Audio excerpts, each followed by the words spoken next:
Yo, what is going on YouTube? I am Germ here. As you guys can see up on the screen today, we're going to be talking about Team Liquid. That is your view of kind of the average Team Liquid fan right now. I know that it's got to be depressing. It's got to be a little bit annoying. It's got to feel kind of sad, you know, coming off a 1-2 week. Your team is now sitting at 3-3. You are tied for 5th in the standings. This is after winning the locking tournament, after coming into the season as really heavy favorites to not only win the league, but at least be like top 1 or 2. And again, sitting at 3-3 right now, things are not necessarily looking good. They just haven't really looked great during the LCS season much at all so far. Yes, it is not too late to turn things around.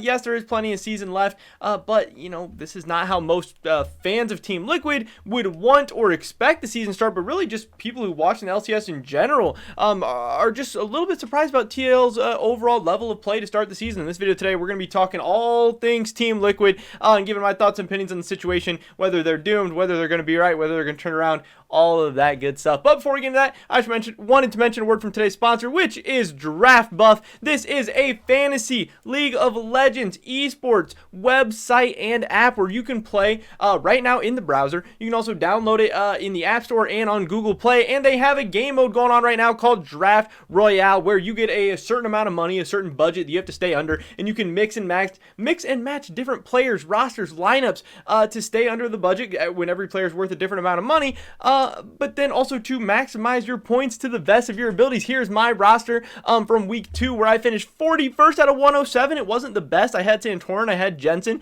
They were playing against TSM, so I felt pretty good about going heavy on Team Liquid, but that didn't work out. But if you guys want to try your own hand at Draft Royale, I'm going to have a link down in the description below. It's going to be the pinned comment on this video. Go check out Draft Buff for yourself and see how good you guys can do. I would appreciate a ton. So with that being said, let's get right into today's video. Again, we are talking about Team Liquid. First up, we're going to react to this clip of Spica. This is after the TSM game. Spica, Treats, and Doublelift on Doublelift's kind of live viewing co-stream, whatever you want to call it, of the LCS, where they're just asking him like, hey, what, you know, kind of what was going on in that Team Liquid game. They're asking him about his build and stuff a little bit, but Spica had some choice words for Team Liquid's level of play. Hopefully we can get the audio levels right. Hopefully this isn't too loud, too quiet. I don't know. Twitch is always different than YouTube. We'll see what happens. He was asking why you didn't go Zhonya's faster that game. Yeah, why don't you rush Sonya's? Because I know they're playing like pussy, so you know I don't. Oh. I don't need Zonya. I knew like you know they're playing really safe and like they weren't really looking for a lot of things, so I could just go for like you know more greedy build. I mean, I had a stopwatch, but yeah, no, I had a that's good. stopwatch, but I didn't even get to use it the whole game. Like Yeah, exactly. So, a couple things there. Obviously, some spicy trash talk from Spica, which I do really love to see. You guys know it. I'm a fan of, like, the drama, the trash talking, all the different storylines. It makes it more interesting for the players, for the teams, for the fans, for the broadcast who create storylines, all that stuff. And, you know, we're playing video games at the end of the day. It's a competition. You want to have some kind of players and teams and stuff going at each other. Helps create those rivalries and that trash talk and everything.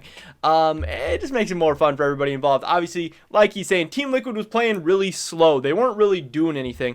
Now, there's a couple reasons for this. One is obviously Power of Evil, and that is Azir was able to get a quadra kill very early on in the game, and the game just kind of snowballed out of control. Things got out of hand for Team Liquid really fast, so you could argue that maybe they, you know, rightfully so, didn't really go for many plays. They didn't really try anything because the game state was so kind of doomed so early in the game. But on the other hand, it's not really good that you just kind of roll over and die, especially against a team like TSM who has shown to have some cohesion issues, has shown to have some teamwork issues, has shown to have some issues just playing together overall, and you would think would be more susceptible and more open to making mistakes against calculated efforts from another very you know, high quality, very talented team like Team Liquid. There should have really probably been openings for them to come back in the game, for them to catch somebody out, for them to set up some plays. Now, obviously, TSM, I think most people have said, played pretty well against Team Liquid. They looked pretty good. They looked pretty clean. They didn't leave the door open too much for Team Liquid to be able to make plays. And when they did try and make plays, they kind of punished them. But like Spica is saying,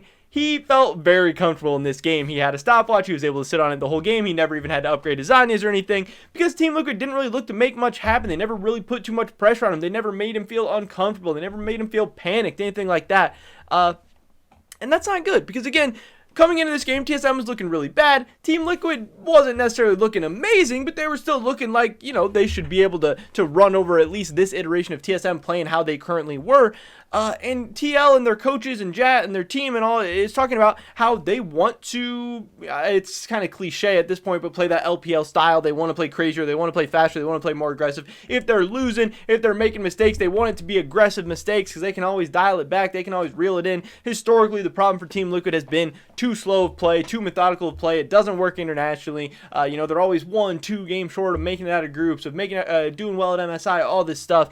And they say they want to change that. So to look so passive and slow and kind of boring and against TSM, who TSM is extra that style. That's been their style. They know it and love it, and they're trying to get away from it as well, and it's a very, very difficult thing. Once you get comfortable, it is so much easier to play the passive, calculated, slow style, especially when your teamwork's kind of off, especially when you haven't been able to find results and things. So the fact that Spica has these things to say about Team Liquid, one, I just thought it was hilarious. I love Spica's energy. I love just the natural charisma that he has. It really gets people excited. I think that's why, as long as he can continue his high level of play, I think he has just that absolute potential and chance to be a future star in the LCS. Not only for his personality, but for his gameplay. He's on TSM. He's on one of the bigger teams, the bigger fan bases. I just think this guy is great. He's hilarious. He's awesome. He just has that it factor to him. As long as he can continue to develop as a player, because obviously gameplay performance is going to be a big part of the equation. But I do think he's an awesome player as well. But for Team Liquid to be looking like they do, I think is inexcusable. They've had just a lot of things not going their way. If we do actually take a look at this game between TSM and Liquid, I know a lot of people were kind of critical of the draft. I know Doublelift was saying TSM hard won the draft and stuff, which is weird because Team Liquid actually got the solo laners that they would have wanted. They got to see the first pick as Zir, so Zoe was the counter pick that they had ready. Obviously that didn't go too well for Jensen. A 0-3. He's been kind of up and down. Some games he looks like he might be the best mid laner in the LCS, even better than Perks, but kind of recently he's been struggling, which has not been great, and obviously so much is going to depend on your mid laner. It also looks like him and Santorin's also just not been the jungler that I think a lot of people would have expected for Team Liquid so far. Again, it's a long season. We have a lot of room left to play. TL already won the lock-in tournament. We've seen them at their best. But a little bit slow of a start to the year. Also, Alfari has a ton of these counter picks where he's playing for lane, bullying, running up the CSD and stuff. But it seems like Liquid, he is not necessarily doing enough with those leads, in my opinion. And Liquid doesn't completely know how to play around him and capitalize off those leads as well. Because I know in this game he was able to build up a nice CS lead against Huni, but I would argue that Huni was much more useful throughout the entire course of the game overall. Again, that could be due to the fact that TSM was able to build up such a big lead. When we take a look at their other games from this week, yes, they weren't able to take down CLG, and that's awesome, but CLG, it looks like maybe to be the worst team in the league, in my opinion. But, hey, you can't help who you play against. I'm glad they took care of business. Obviously, they looked pretty good in this game all across the board. Tactical with a 9-1 scoreline, pretty disgusting, but pretty nice scores all the way around. And then, obviously, this most recent game against 100 Thieves is pretty concerning to me, especially Jensen not being able to find much on the rise up against Demonte, who again we would see as not one of the weaker mid laners in the league, but of the top teams. Demonte seems to be one of the more exploitable mid laners, and if you're gonna take down 100 Thieves, mid lane might be the weak point where you really need Jensen to step up if you want Team Liquid to be the best team. Because just thinking even Team Liquid, if they want to win the LCS, if they want to go to MSI, they want to go to Worlds and stuff, you are going to have to be able to exploit mid laners much worse than Demonte. I have no problem with Demonte. I'm a fan of him. I think he's very, very solid. I think he's a good North American mid laner. But your Team Liquid, you want to not just make it to Worlds, not just get out of group to Worlds. You want to do well in quarters. You want to make it to a semi, something like that. You're going to be playing against some insane teams, some insane mid laners.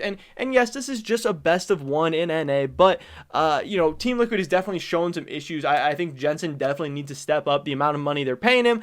And just the league that he's playing in, where mid lane has historically not been that strong of a position in NA. But he is playing with a new jungler. They do have some changes to this roster. It is still early on in the season where a lot of teams are still trying to figure out their playstyle, still trying to figure out the meta. I know Team Liquid coaches were tweeting out about how they're trying a bunch of different comps right now, and they're trying to see what works best for them. They're trying different things that might be a little bit harder to execute. And if this was a best of 5 where everything was on the line, maybe they'd be running some different champions. Maybe they'd be running some different comps. Maybe they'd be playing more comfort. Maybe they'd be playing a little something easier to pull off. Who knows exactly. But for whatever reason right now, things just aren't working out for Team Liquid. Another reason is also Core JJ with these score lines these past couple of games. During lock-in, it seemed like Core JJ and Tactical were constantly getting 2v2 kills. Core was running up these insane score lines, always making plays, and like these last couple of games, 0-4-5 on the Rel against TSM. I'm pretty sure his score was not that amazing either.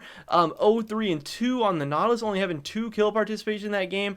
It sucks, but he obviously has a nice game against CLG. He still had some nice games, but Team Liquid honestly had a pretty easy kind of schedule to start the season. Immortals, where they lost, Dignitas, FlyQuest, CLG to start the season. And now, TSM and 100 Thieves were kind of their first 2 real tests. They still haven't played Evil Geniuses yet. It's kind of weird for Team Liquid. I still think they are the most talented team on paper. I still think they have the highest ceiling, but man, Core JJ needs to be playing at an MVP level if this team wants to have a shot of doing anything like internationally. So Core JJ needs to step it up. Tactical, he's still a young player. He needs to be more consistent as well, obviously. But I really think Jensen and Santorin are the 2 guys that I'm looking forward to really step up, be more consistent, be leaders. If Jensen and Santorin can be the best mid-jung duo in the league, which they are definitely capable of doing, then Team Liquid can be a scary team. But if their mid-jung duo is going to be like 3rd best, 4th best in the league, then this team is not going to have success internationally. They're going to struggle. They're going to get exposed. And yes, maybe they'll win an LCS title. Maybe they'll,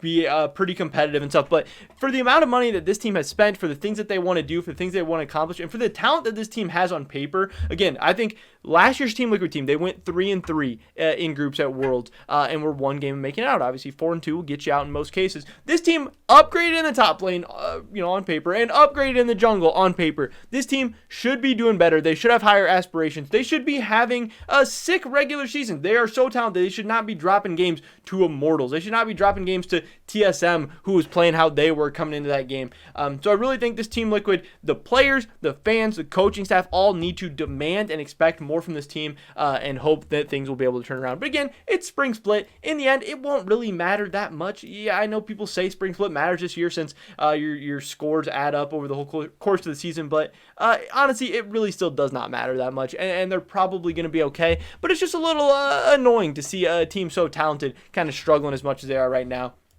When we take a look at the standings, we got Cloud9, 100 Thieves at the top, Dignitas and TSM tied for 3rd, and then Team Liquid and Evil Geniuses all the way down there, tied for 5th. Yes, they are just a game back of 3rd and just 2 games back of 1st, so not anything crazy. If they go on a little bit of a run, they'll be all right. They can hit their stride. They can figure things out. But they're having some weird drafts. They're making some weird plays. Their players are looking a little inconsistent. And they're getting called out by Spica and TSM. So things are getting spicy. So they're going to have to step it up soon. But that is pretty much it for this video today, guys. Definitely drop a like if you enjoyed it. It helps me out so much with the YouTube algorithm, and I would appreciate it a ton. Leave a comment down below. What do you think the problem is with Team Liquid right now? Do you think it's something that they can fix? Do you think maybe they're just a little overrated and they're not going to be as good as we maybe expected? I would love to hear your guys' thoughts and opinions on anything we talked about in today's video. Subscribe to stay updated on my latest content. Hopefully catch you guys in the next one.